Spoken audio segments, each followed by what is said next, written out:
I mean, I'm not sure why they did it. I mean, what are the odds of lightning striking twice, right? Interesting. Real uplifting tale, that one. Oh, well, Motivation. it is. I figured it was a little motivation for the folks. So before I introduce the players, let me just give a little bit of information about the setting. The Oak Hill Rehabilitation and Mental Health Center, opened in 1883 as the Georgia Lunatic Asylum, is located outside Valdosta, Georgia. Oak Hill officially closed its doors in 1999 due to state budget cuts. However, former patients and employees tell another story. Whispers of occult activity may have intrigued the community, but in the end, overall patient and abuse and neglect were the greatest evils committed at Oak Hill. For 20 years, the site sat empty while rumors of its horrific past grew into urban legend. In 2019, the current owner began to allow paranormal researchers to tour the facility, perhaps to make some kind of use of the property.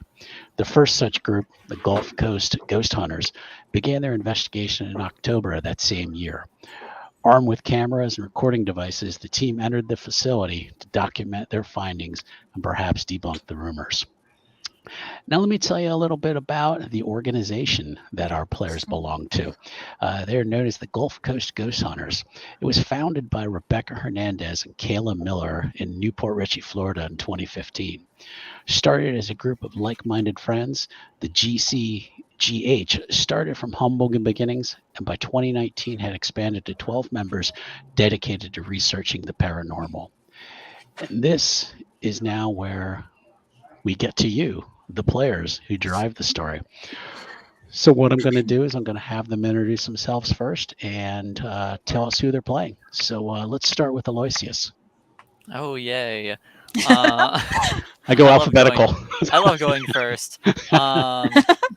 Hello, I'm Aloysius. I will be playing Owen Nasur, the, I guess, like, occult specialist / people person of the group. I don't know how well everyone else falls into those various categories, but that's how he sees himself at the very least. All right, and let's go to Mike. Hi, everybody. I'm Mike.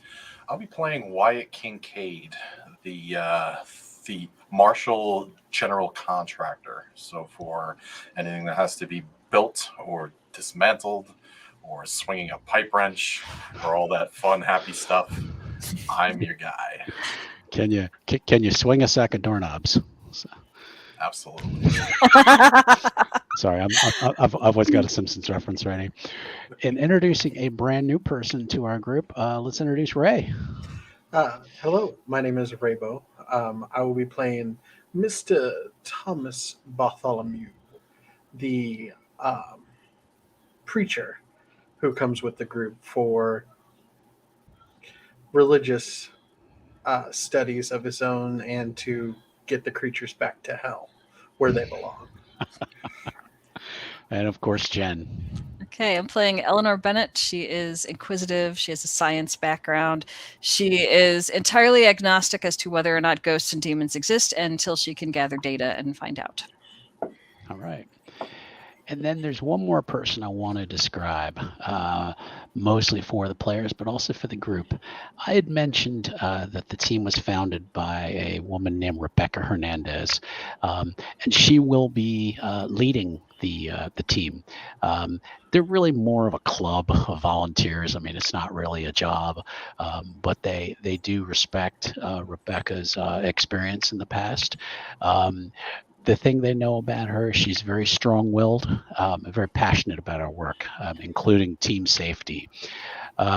She does not allow people to go off on their own, nor does she enjoy splitting the party. At a bare minimum, people work in pairs, and all work is to be recorded for liability purposes. So this is something we'll go over when we actually get into the game. But I like to give you an idea of kind of who you're working for at the moment. So, okay. So what I want to do is I've got some specific questions for the characters for us to kind of get to know them. So what I'm going to do is I'm just going to pick a person at random to start off with, and then what we'll do is we'll go around that same question with everybody first, and then we'll move on to the next one. So let's start with Ray. Before joining the team, did Thomas have any experience with the unexplained or the supernatural? No, not really. He's just a preacher that kind of his kids probably watched some like random production of like, let's say, Ghost Hunters or something like that, and got him intrigued to be like, well, why don't they have an actual preacher there to send these demons back where they belong? So Okay. And is he more of likes working individually, or does he like working as a team? And yes, this should feel like an interview. So, You're already No hired and pressure. screwed, so. So with his church, he's used to working with the elders and the deacons. So I think teamwork he wouldn't have a problem with. okay. Okay, let's go to Eleanor then. Before Okay. joining the team, did she have any experience with the unexplained or supernatural? None whatsoever. She doesn't Okay. necessarily believe in it or disbelieve in it. Again, Okay. she's very data focused and wants to find, gather data, see what comes up, test it maybe again to have like a verifiable, okay, it tracked twice, that kind of thing.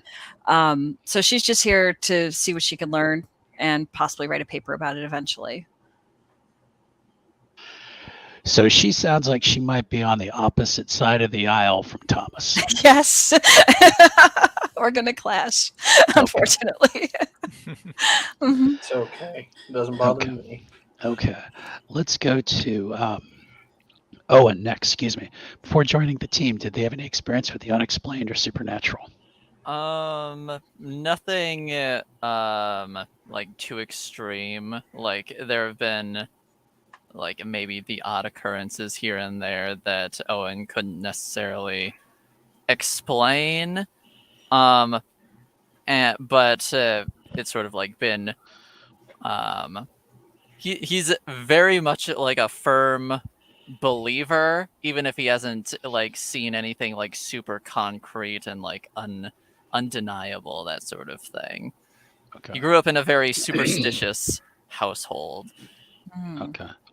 And his hair didn't turn white at a young age or anything, did it? No. Good. We always worry about those kids. And Wyatt, before joining the team, did they have any experience with the unexplained or supernatural? He did. He actually used to be on a television show, kind of like a mock of Love It or Listed, but they called it Love It or Exorcisted. And he actually finally ran into a house that was legitimately haunted. Ended up taking out a lot of his crew, and he was one of the only survivors. Okay. The sad thing is, I could see somebody making that show. Yeah. Copyright. Absolutely. Process Barbarian Gaming.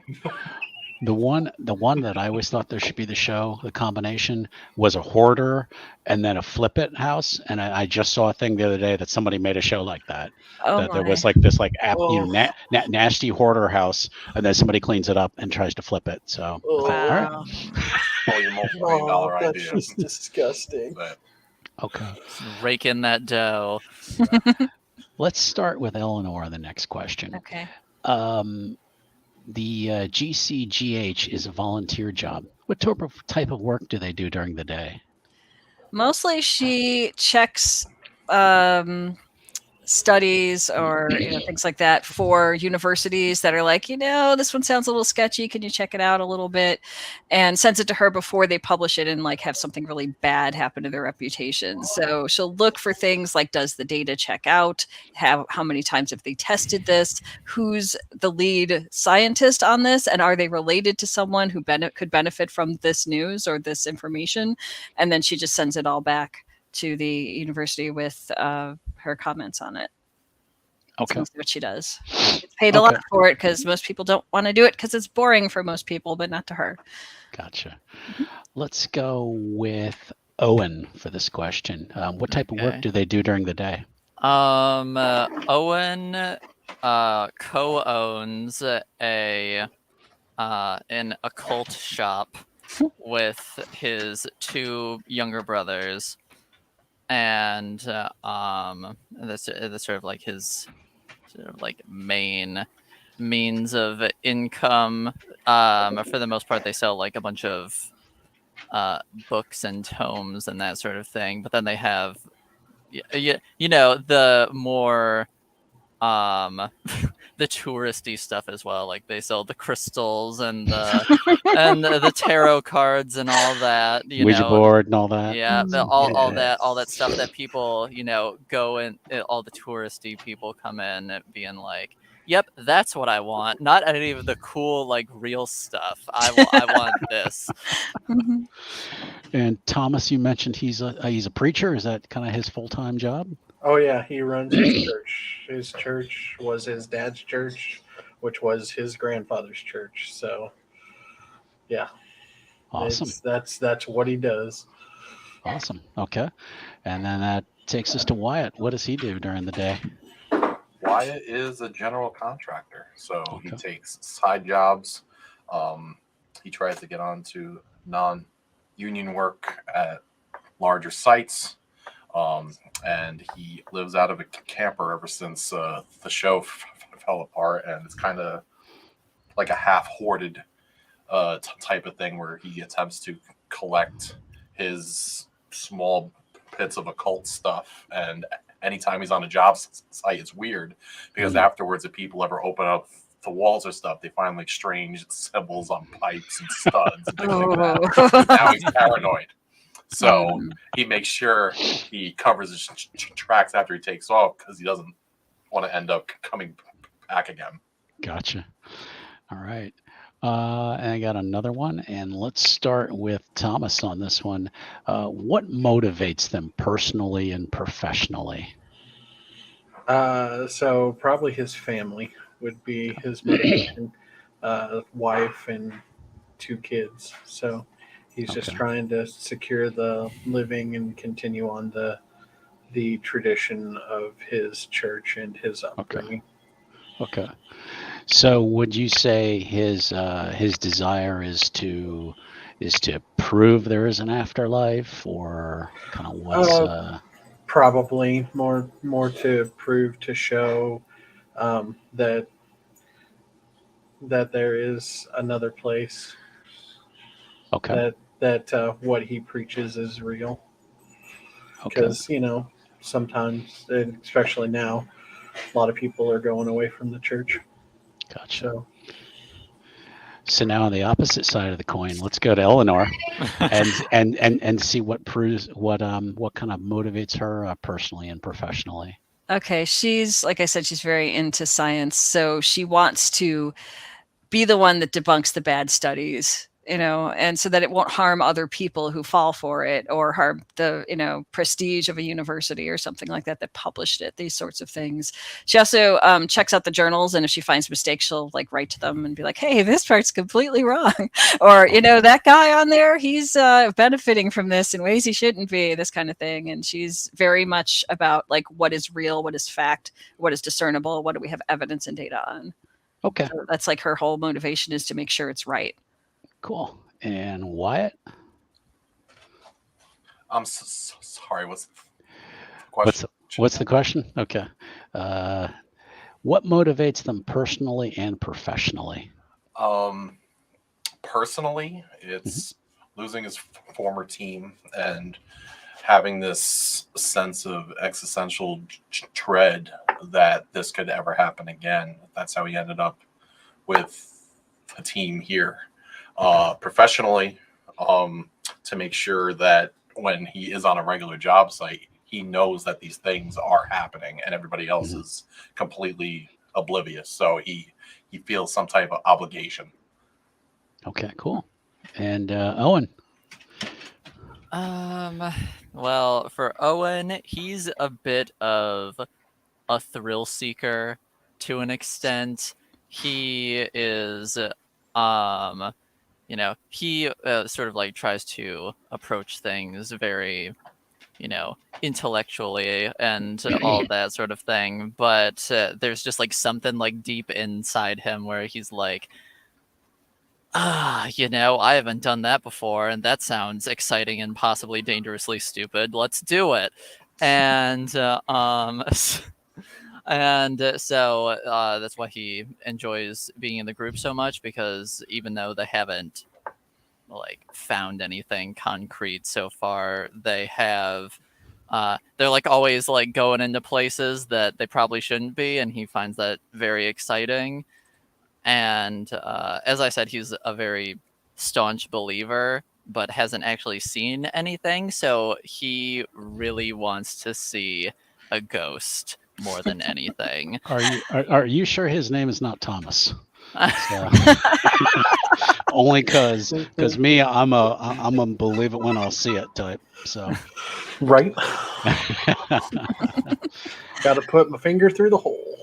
Exactly. And hey, I want to say thank you to all the folks who've joined so far. What I'm doing is, as we're getting comments, I'm just showing up on the screen so everybody can see everything that's going on. And thanks again to everybody who's joined. When we begin the story, which will actually have episode 1 in 2 weeks, the characters are going to be arriving in Georgia. They'll be probably arriving the night before they're going to begin their investigation at Oak Hill. So I thought it might be fun to know, are they going to drive up together, or are they going to, going to drive up separately? But let's get an idea, just some kind of background information. Like Owen, is Owen going to drive up? What kind of car does he have? Oh, geez, you're asking the good questions that I haven't thought of even remotely. Mhm. What kind of car would Owen drive? He's not like a super, I don't know, like fancy individual. Like he's well enough off, but he's not flaunting it or anything. He's very modest, so he'd probably just have like, I don't know, a pickup truck of some kind. Okay. That seems to be his style. Okay. How about Thomas? Let's see. For his car, probably his personal one's just going to be some sort of just like regular, just like either coupe or sedan, just kind of simple, easy, something where he can haul everybody. Of course, he'll also have probably a van back at the house for longer trips, but for just work purposes, his is probably just a little old car that gets from point A to point B. Okay. And I don't know if you guys can hear it, but we're getting an Amber Alert right now. So how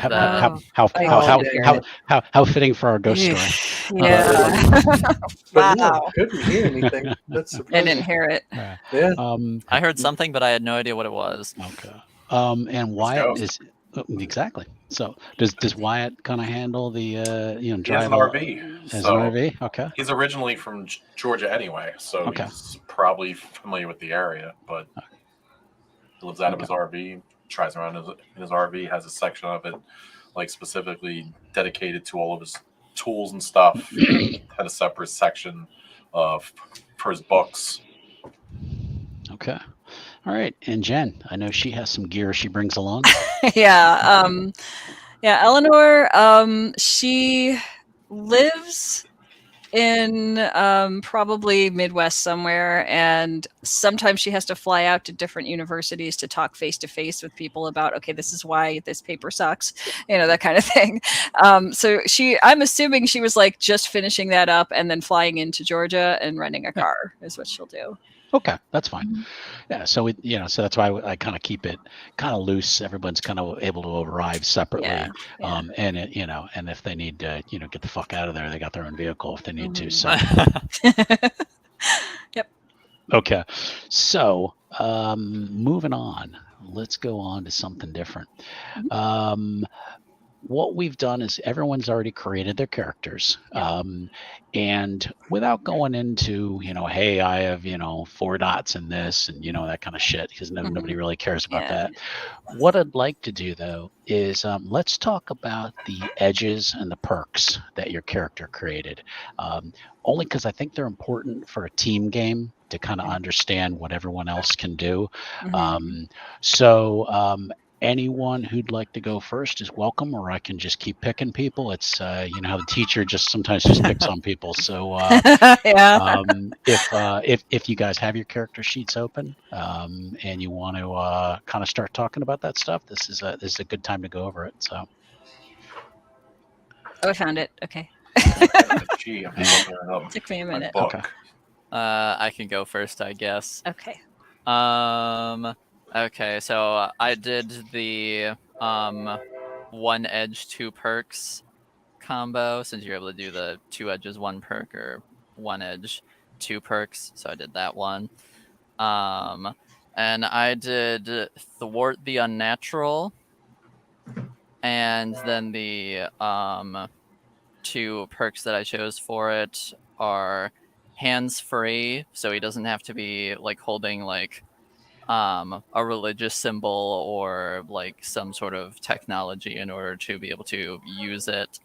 And then I also chose recognition, so he realizes when when like a supernatural being is trying to use their abilities on him, and if he rolls well enough, then he can also determine what type of supernatural creature it is.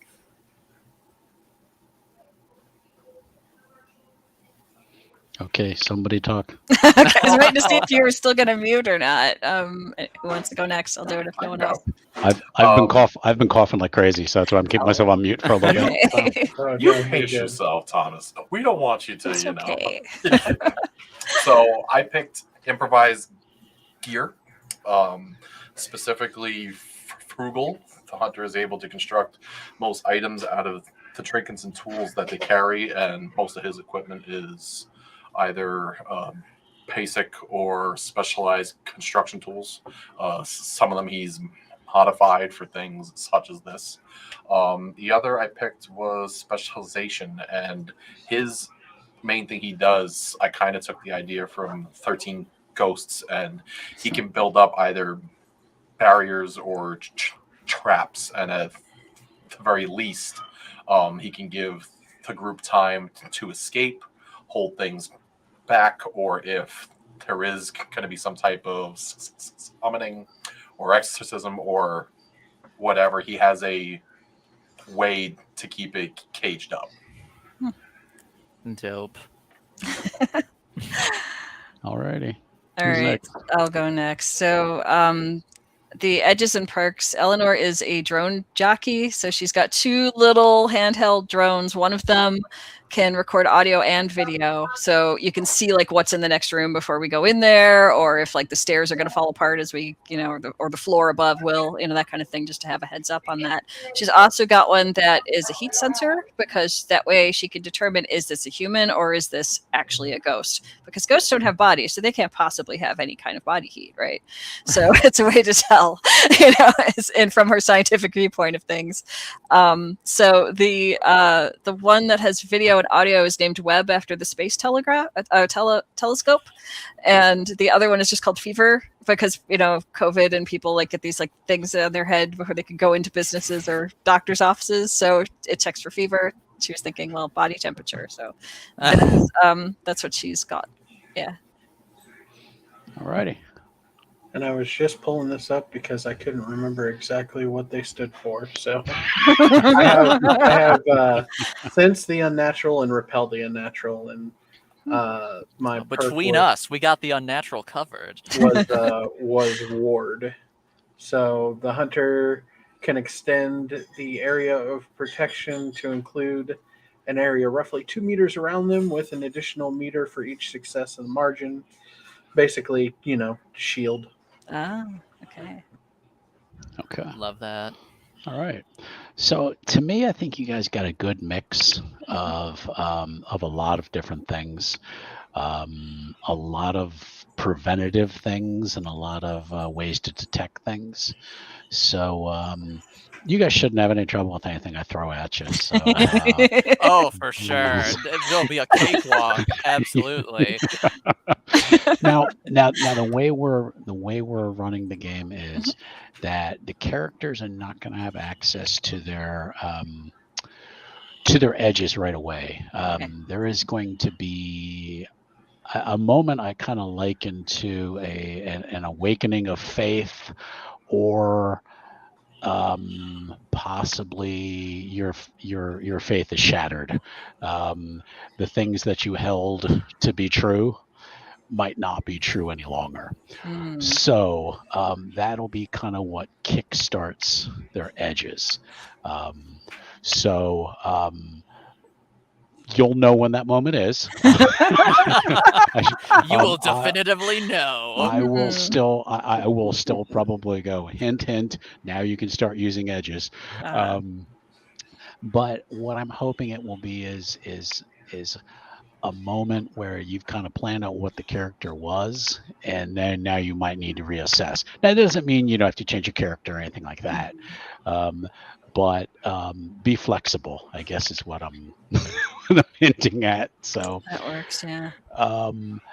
The other thing I had was we wanted to talk about a little bit about danger and the desperation dice, which Mike had kind of done some research for us, because as everyone knows, I am not a rule guy at all.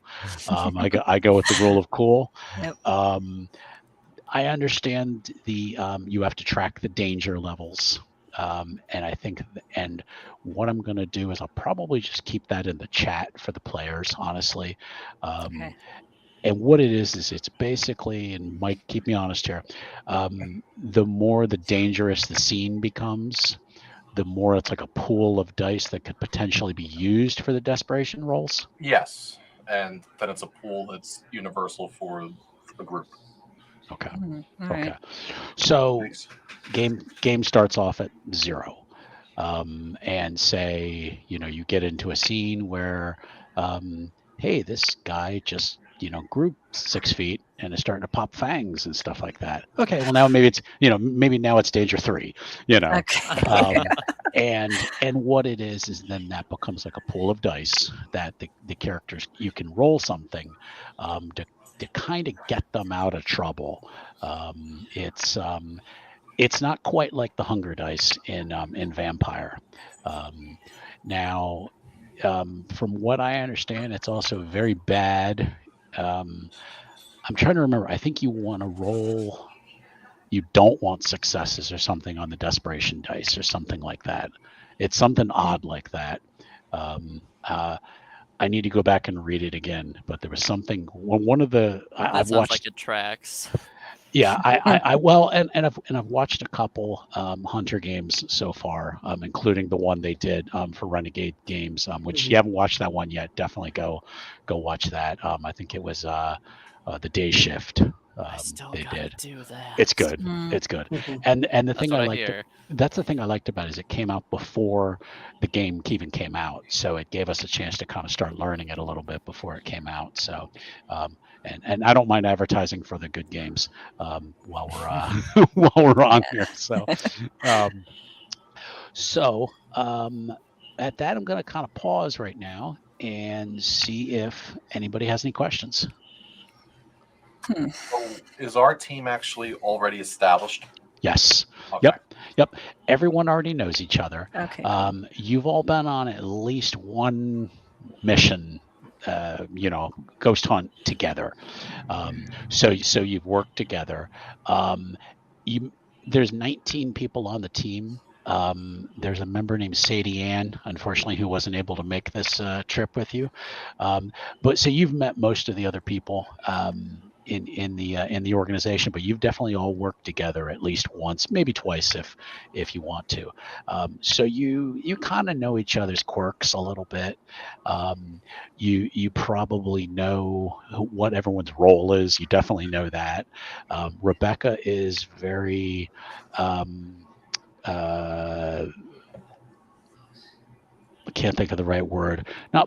Not strict about it, but she definitely wants everyone to know who does what, and she respects your skills as professionals, and she expects you to act professional. So, but she will be kind of your NPC leader in a way. And that's only because she appears in Blood in the Water as well. It's a cross advertising. Oh. Yes. Okay. That crossover going. If you had not put those dots together, the woman from the house who shot you, that was Rebecca. That's so cool. So now this that game, bitch shot me. Well, she didn't shoot you. No, she shot Silas though. She shot Yeah. Silas. He did not care for that. Yeah. So this game is set in 2019, 3 years before Blood in the Water. So. Wow. So that's kind of just a little, out of character information on that. Anybody else have any other questions on anything? There's actually a question in the chat from Shaggy Fury. Okay. Shout out Alright. to Shaggy. Have they lost anyone on the team before? I'm assuming they mean our team. On our team, yes, actually, they have lost. Shit. They have lost at least one person. It wasn't the most dramatic of endings. Unfortunately, they cut their leg on a rusty nail. Oh, and, tetanus. and got tetanus. Yeah. So we don't really have health coverage with this, huh? No, That's why you gotta get your tetanus shots. I'm stuck on people. GoPro. Thomas's health coverage is the low one, so yeah, that's I know. I'm sorry. I'm It's leaning okay. into it. It's okay. No, and that's what we That's want you to great, do yeah. is start to get into character. No, this is strictly a club / volunteer. You all signed heavy waivers. That basically, I'm sure I read every word. that basically you have volunteered to join Gulf Coast Ghost Hunters, and they are not responsible for any bodily injury, tetanus. Big bold letters. We are not responsible. Exactly. So so if you got your own insurance, plan to use that. So, Oh my God. but good question. Yeah. So, this is the world of darkness, after all. So. Sometimes you die of tetanus. Sometimes you die of tetanus. So yes. Sometimes a vampire rips your throat out. Other times other times you just step on a rusty nail. And it takes you out the hard way. They fail fording the river, I see.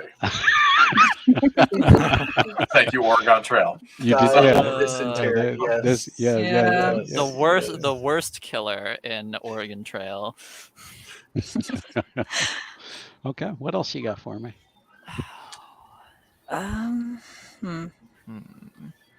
Do we want to save our flaws for in stream, or actually reveal them here? I'm okay if you guys are okay with revealing them now, or if you would like to keep those, because there's one other question I'm going to ask you guys, and I'm kind of waiting on that. So if you'd like to give your flaws, you can. You're all, we don't have to. You're all starting off human, so what's the starting off human? Well, we'll all be raped by the end of it. Oh my gosh. Who knows? So, Maybe I'll flip the script on you. It's actually a mage game. So. Oh, I don't got time to read 700 pages, man. You know? it turns out this is a secret Mummy the Resurrection game. Damn. None of us knew about it. Damn, you figured it out. Oh Yeah. man. Mm. Well, then the next thing I'd like to ask is I'm going to go around each character. Now this will be character information, so do not use it out of character, or you'd be tempted to use out of character. Gotcha, But let's start with gotcha. Owen. Yes. What is he afraid of? What is he afraid of? Ooh, that's a good question.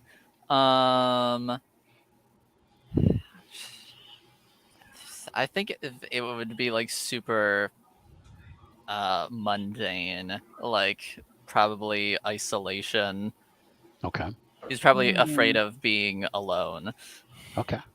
Because we did go through or I went through your consent sheets to kind of understand what the players, kind of what's off off limits for the players.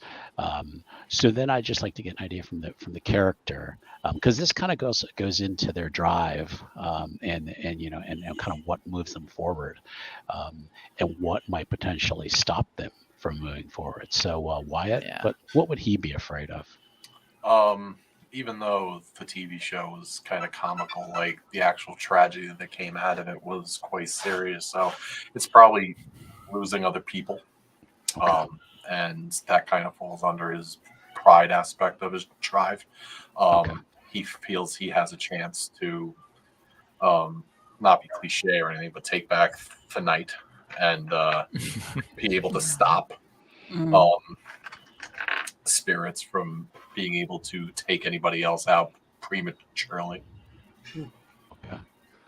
So moving on to Thomas, what would he be afraid of? So for him, it'd be two things: losing his family and losing his faith.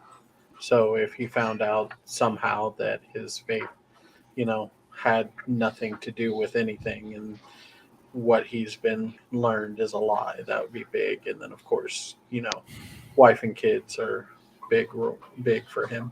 Okay. So he's really taking kind of a gamble in doing this. Not that lives aren't important to the other characters, but that was another thing I was going to ask is, and let's finish. Let's finish. I do that all the time. I remembered something. Crap. So I'm sorry. So let's move on to Eleanor next. I think Eleanor's biggest fear is that she's going to provide data that shows, hey, don't do this thing, and have people not listen to her, because that's been her experience as a woman in a scientific background where it's mostly men. Gotcha. Okay.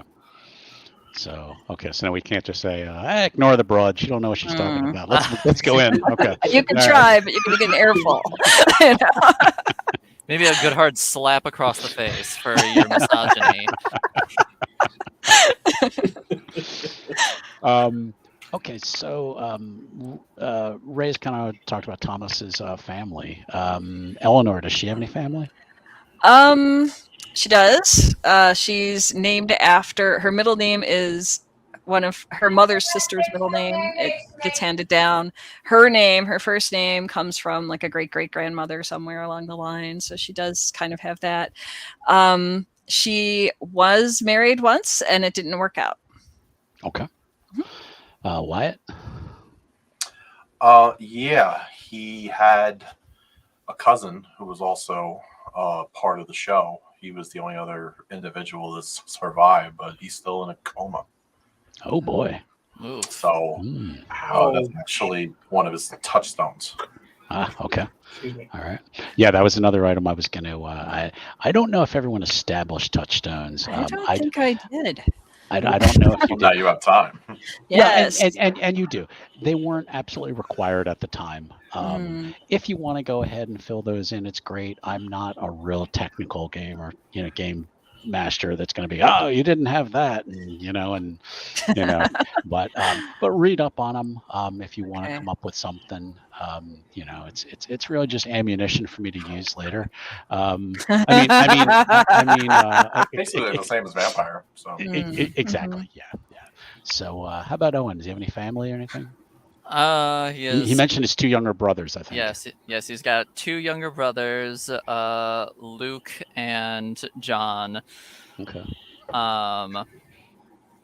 Yeah, Luke is 3 years younger than him, and then John is 7 years younger than him.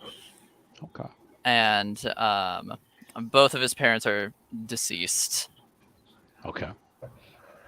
Excellent. Relationship status, free agent currently. Free agent. Ooh. Okay. Well, we'll see if we can find him a love match in Oak Hill if we In can. a horror place. In a horrible place. I would say that's how most horror movies start. I would say not only will That's true, Owen yeah. be seeing a ghost by the end of this, but he'll also be making out with a ghost by the end of this. So. There we go. Awesome. And folks from the chat, you feel free to ask more questions if you like. We love what we've gotten so far. All right, I'm going to dig in a little bit more. How about when it comes to, now I know on some of your character sheets, you gave me an idea of kind of how they dress and kind of what gear they carry. So let's that's what I want to know. Basically, is anybody going to try to bring any weapons in or anything, or are they just relying on the Lord to provide everything that they will need? So we know that Eleanor is coming in with her drones, Right. some gear with that. We know Wyatt's probably coming in with like a crowbar or something like that, and he also I think has some tools. Got his tools. Yep. So he's got his his tool chest or whatever. How about Thomas? What does he kind of bring in? A Bible and a crucifix. Right. He's used to working with his hands, so anything he can grab is usually good. But as for bringing in with him, yeah, he has his old beat up Bible in his back pocket and probably crucifix. Okay. How about Owen? He doesn't tend to carry too much into these particular situations because he's not really expecting to. I mean, he's hoping to find something, but he's not like gonna get his hopes up or anything. So I'd say he brings a notebook to sort of just like jot down what everybody sees and hears, and then like maybe keep a little extra notes in there just for himself that he doesn't necessarily share with everybody. And then I'd say he also brings a deck of tarot cards with him. Okay. All right. So if anyone needs a reading real fast, he's able to. Just like, all right, you want me asking for a reading? just like, all right, anybody want a reading on our likelihood of getting out of here alive? Oh shit, it's not looking good. Yeah. I think 2 of us won't be. Yeah. Well, now the organization does provide all of the standard cameras, body cams. Rebecca's idea isn't to create a TV show or anything, so she's not having a sound man coming around with a boom mic and all that. So pretty much relying on body cams and any other cameras you decide to set up around the facility. So beyond that, is there anything that a player would be bringing along? I know Eleanor already has, I think, some ideas. Yeah. But anything that they kind of bring along that kind of like, well, hey, in the past, this went wrong. So I bring along X as a backup. Anything that I'm assuming it's like a combination between, like, say, Wyatt and Thomas or Wyatt and Owen as far as like delving into their occult resources, as far as say if he had a pipe wrench that's been sitting in salt for 7 days, or straight up, or it's a chalk line but it's actually full of holy water. Uh-huh. Just like, yeah, this will really show those ghosts what Room for. with it, you know what I mean? So he has improvised gear, so he does take tools, but he does We're just modify them. we're just getting the whole like group of stuff from what's that game? I had that game on there in my mind. It's done left. Move on. I'll think of it later. I don't know. It'll come to you I'm in thinking like 10 it's minutes. kind of like some combination of that, and then you said the agency provides stuff. So I'm assuming like chest harnesses with GoPros on them, and you know, like headlights and stuff like that. Two-way radios or earpieces. Yeah. Maybe not the highest tech information. No, straight out of Radio Shack. Gear. Straight out of Radio Shack. I like that. 100%. Run to Walmart, grab the AA batteries. I mean, he actually has SpongeBob on it, you know. Yeah. From what you know, Rebecca, her motivation really is to just kind of explore the unknown. You know, she comes from a semi-religious background, but I got two people that aren't going to like me. well, hold on. Okay. But she kind of turned away from it because of just kind of her own reasons, and kind of became agnostic, really. You know, she kind of has a belief that, you know, there's something out there, and she's had some experiences here and there, but this kind of drives her in a way, and you're not quite sure if it's driving her to disprove the supernatural or to prove it exists.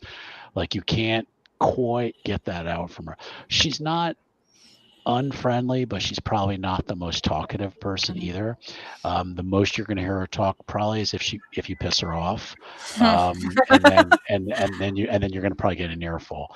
And it's not, again, that she thinks she's your boss. It's just she has poured a lot of time and money into this organization, along with Kayla, who you knew. You know Kayla. She's not part of the of the trip, but these two women did a lot of soul searching in creating the group, and a lot of fundraising, and a lot of kind of putting their lives into it. So for them, this is their full-time job.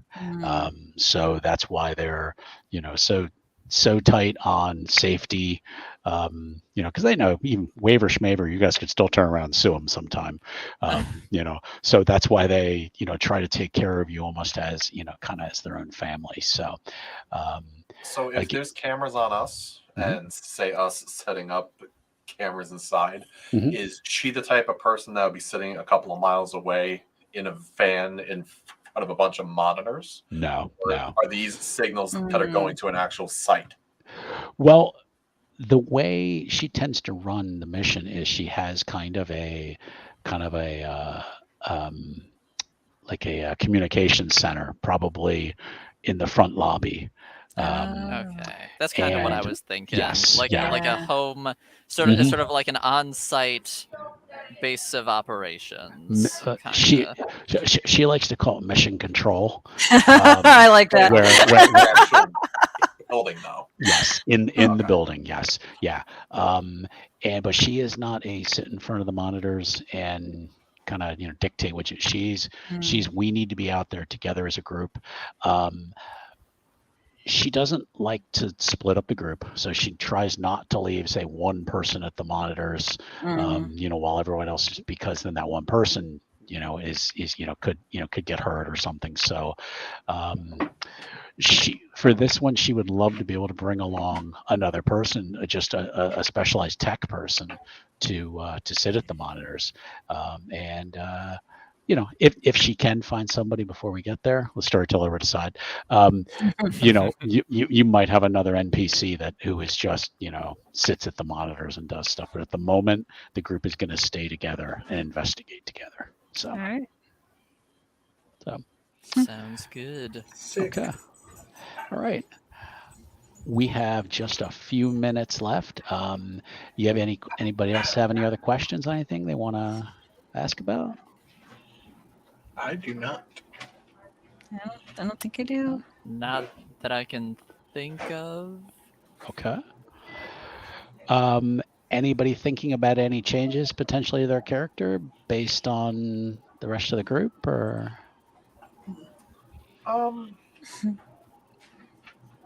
think, like you said earlier, it's pretty balanced out. I might shuffle around a couple of skill points, but That's besides fine. that, That's fine. Yeah, you got plenty of time for that.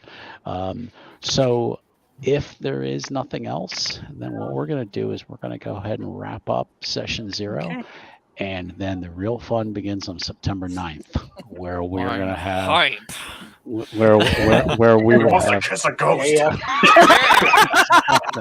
You are like, can't Day- believe Day after my birthday. Let's I go. gotta Oh, kiss a nice. ghost. oh, don't worry, I might make that happen. A random advertisement's coming now. That's it. That is it. It is, We've put the idea into the consciousness of It all has- of it us, has and to so now it happen. has to happen. Patrick Swayze. And Oh God. Or that scene in Ghostbusters. Oh Yes. yeah. Ray's dream. Oh, Guys, Oh my- it's totally fine. I'll kiss the ghost, and then it'll become Oh. like tangible and shank me to death or something. Oh my, we're gonna traumatize people. oh man, Do you that's realize we put together here, Tom? yes.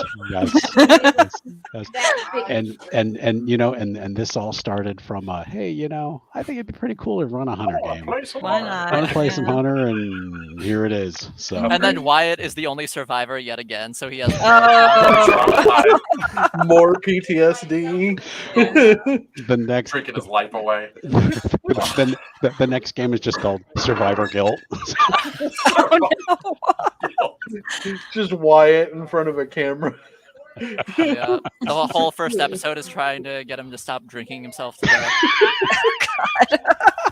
So spoilers, that is flawed. This is a little glimpse into the Seen some future for all you viewers out there. Yeah. All right, this is awesome. This is Man. turning into everything I wanted, and more. and even more. And again, I want to thank everyone who's jumped in to take a look. Thank you very much. Please come back in 2 weeks at 7 p.m. Eastern and watch how we torture these poor folks. I mean, see how we begin our story with them. So Can't wait to be psychologically tormented. It's my favorite Be a lot of pastime. fun. All right, and before we leave, I have a couple people I also want to thank. I want to thank Nerdbert very Yeah. much for very all of much. Oh, all my of word. the logos you see here. So good. Some of the custom artwork he did.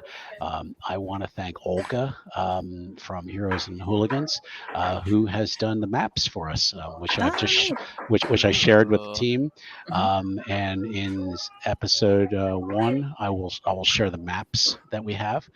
And and we even have another comment. I feel like these psychologically shredded. You Yeah. all right, nice. All right.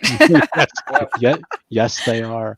Love that so- for us. So again, I want to thank Olga for the maps, and then what I want to do is just go through the players and see if you have anything you would like to plug for tonight. Let's start with Aloysius. Okay. Well, I've been plugging it to all the past shows. So my friend Justin, they are currently have a Kickstarter going for a comic anthology that they have written called Everything is Different Now. The central theme of it is all about rage. They have a bunch of it's a collection of a bunch of short stories, all drawn by a bunch of different really talented artists. If that sounds even remotely interesting to you, I will be sure to drop the link in the chat so you can please. all check it out. Please do, because I want to make sure we share it in here. So and awesome. the final day to support the Kickstarter is the 31st, so end of the month. Okay. So go get it. So if it sounds even remotely interesting, just pop by, see if it's anything that might be up your alley. Yep, I've actually paid into that because I want all the stuff. It's so good. It all looks so good, doesn't it? Holy cow. Mm-hmm. Yeah. Okay, awesome. Thank you. Mike, what do you got? So hi everybody, my name is Michael Walsh. You can find me on the interwebs at Venture1399. I have a link tree that has a lot of streams I am currently involved in. I am not going to take up these lovely individuals' time too much. However, upcoming this Sunday on X-Row K-Row, I will be involved in the Federal City by Night of Vampire the Masquerade V5 stream that is showing myself as a Toreador talent agent. So stay tuned for that. Tuesday night. That sounds good. 7 p.m. Eastern. Lanyap Gaming. Another Vampire the Masquerade stream. Blood and Chaz in the heart of the Big Easy, New Orleans. It'll be episode 4. Stay tuned for that on Vancouver by Night. Upcoming in the next couple of weeks. Hopefully we will be restarting season 3 of Changeling the Dreaming 20th Anniversary Edition. Toronto by Day. Tales from the Rookery. And of course, you can find me with these lovely individuals on Restless Barbarian Gaming for this stream and Paragon's Laser Vision Comics. Right. Yeah. It's a lot. He plays and all that with big orange orangutan. Yes. And yes, I play an orangutan scientist. Yes. All right. And Ray has sent me a link, which I'm going to drop into the chat. So I do. We'll be here in a second. Sorry, not finished with dinner. It's fine. No, it's cool. On Thursdays and Sundays, I'm in another Renegade created game for Power Rangers. It's using the Essence 20 system. So it's a completely different system that's not D&D and not this. So it's a really interesting system, and I'm in 2 different groups there. So I have a Blue Ranger and a White Ranger. So it's very interesting. So I gave the YouTube the whole groups on there of the different groups that actually run there. So it's a real fun time. Great group of people. Awesome. Okay, cool. All right, Jen. I'm the host of the Shattered Soulstone podcast. I was one of the original hosts and have been in and out of the show ever since. And now it's me and my husband editing it. And it's basically about the Diablo series of games and books and lore from Blizzard Entertainment. And I'll also talk about things going on with that company and sometimes others. I also talk about accessibility and some of the unionization stuff that's happening because it's super important. That's at shatteredsoulstone.com, and new episodes come out generally every Saturday. Awesome. Okay. And for me, I'm also running a superhero game, Laser Vision Comics. We use Prowlers and Paragon system. We're generally playing about every Wednesday. We're not quite to the point where we have a game every Wednesday, and we're trying to get everybody totally to the point of knowing each other full time. We're getting there slowly, but please check us out on YouTube at Restless Barbarian Gaming.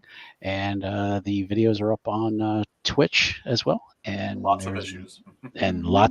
Yeah, it's been a lot of fun. So please check us out there. But in the meantime, let's say goodnight and good luck to the hunters as they prepare. We'll need it, I'm sure. As they prepare to explore the abandoned asylum known as Oak Hill. So thank you for everybody watching. Good night, and we'll see you later. Bye. Good night, everybody. Bye.